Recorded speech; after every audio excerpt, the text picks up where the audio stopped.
Today we're doing something a little different here at Orange Cat Brewery. We are making some homemade blueberry wine. Special shout out to Steve and Lisa Schmidt for providing these awesome hand-picked blueberries all the way from Seattle. Thank you so much. I am very excited to be brewing this, and I think this outcome of this homemade blueberry wine is going to be awesome. So stay tuned, let's get started.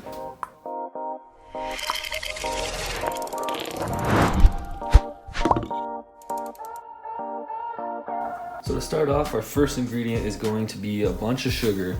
Alright, so we're just a little over 2 pounds of sugar.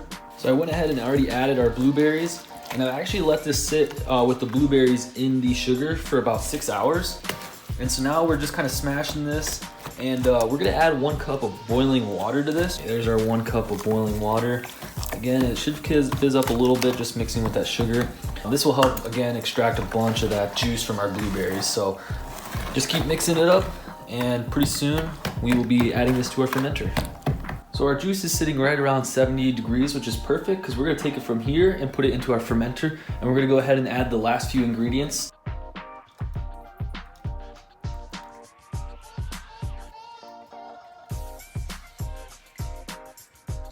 Alright, so we almost got all of them in there. Surprisingly, I didn't spill any. But I've been just using this, just kind of smash it down through my funnel. Or if you're just smarter than me and just want to get a bigger funnel, this would probably be a lot easier. So now that we have all of our blueberry mixture in there, we're gonna go ahead and add 1/4 cup of lemon juice here. The reason we're doing this is because that acid will help break down some of those sugars. It'll make it better for our yeast to grow and survive there. So now we're also gonna add some tea to this. So I got some chamomile tea. It's been brewing here for about like 15-20 minutes or so in 1 cup of hot water. The reason we're adding tea to this is there is a lot of good floral notes in this that will help make our wine even taste better. And then it'll also have extra sugar in there, again, for our yeast. So we'll go ahead and just add that right in, just like that. So now we're just gonna top this off with some water to fill up our gallon jug here. It's okay to pour it straight in here because we actually want a lot of oxygen right now. That will help our yeast to grow and to do their job. Perfect. We'll leave a little bit of headspace right there. Now we're just gonna give it a quick stir here. Get all those ingredients nice and mixed up.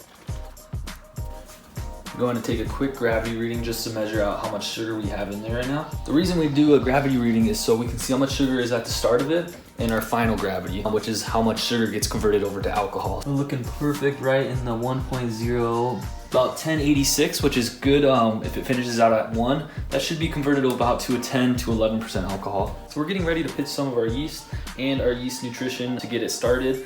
We're gonna be using the Premier Cuvée, and we just wanna make sure it's right about 75 degrees. We don't want it too hot, otherwise that would kill our yeast. Also, remember to keep shaking this because we want all that sugar dissolved as much as possible.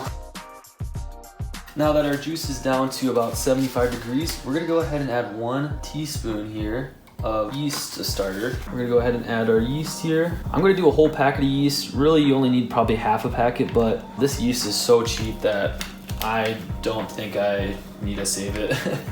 Alright, so now we're gonna go ahead and put our airlock on. Before we do that, we're just gonna stir in this yeast a little bit, just to give it a little bit of a swirl. That will help just get it all dissolved in there. Alright, for the final step, we're just gonna put our airlock on. I fill it up just a little bit with some vodka. The reason I do that is just so everything is sterile, so if anything does happen to get into our juice, it has to go through this much vodka, which it won't happen. And now we are ready to put it into the brewing closet. And so that is all we had to do for today. Now we just have to wait and let it sit. So I took a little sample of our juice before it goes into fermentation, and it tastes like blueberry juice, very sugary, so I'm excited to see what this is gonna taste like once we have the fermentation done and we actually have some wine. So we'll be back in a couple months with the finished product. I'll keep you guys updated. You guys can follow me on Instagram at Orange Cat Brewery. We'll be posting updates of this wine, more beers that we do, and other ciders. So make sure to follow along, and we'll see you guys on the next video. Cheers.